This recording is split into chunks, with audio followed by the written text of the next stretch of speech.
মাধুরী দীক্ষিত আর সঞ্জয় দত্তের জনপ্রিয় গান তাম্পা তম্পার রিমেকে নেচেছেন আলিয়া ভাট ও বরুণ ধাওয়ান।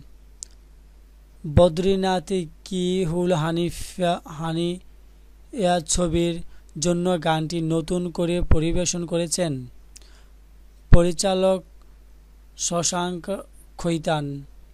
গানটির শুটিং শেষে সেই ভিডিও দেখাতে মাধুরীর কাছে গিয়েছিলেন বরুণ।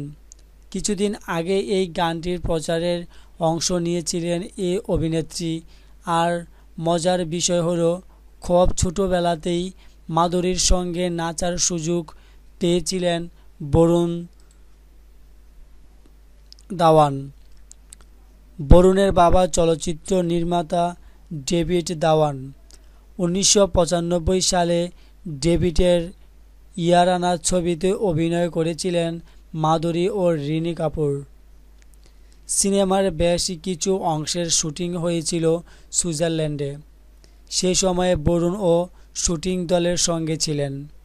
বরুণ বলেন, সেখানে লম্বা ভ্রমণে বের হলে আমরা বাসে গান ছেড়ে দিতাম আর গানের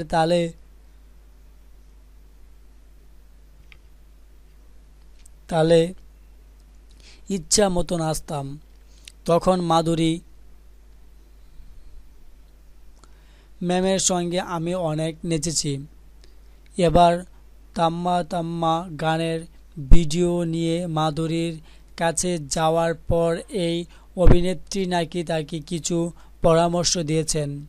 মাধুরী বরুণকে বলেন, তুমি ছোটবেলায় বাসে যেভাবে নাচতে সেটা এখন আর হয় না। তখন তুমি চিন্তা করতে না সামনে কে আছে বা কার সঙ্গে তুমি নাচছ। এখনও তোমার সেভাবেই নাচা উচিত। মাথা থেকে সব চিন্তা ঝেড়ে ফেলে দিলে তোমার নাচ আরও ভালো হবে। Indian express. থ্যাংক ইউ বন্ধুরা। এই বরুণের সাথে চলচ্চিত্র নির্মাতা ডেভিড ধাওয়ান এর সম্পর্কে তোমরা জানার জন্য, মাধুরী এবং তার ছোটবেলার খেলার সেই সঙ্গী বরুণের এই ভিডিওটি দেখার জন্য ধন্যবাদ বন্ধুরা। Thank you. ভালো থেকো, সুখে থেকো এই কামনাই করি। Bye bye, tata.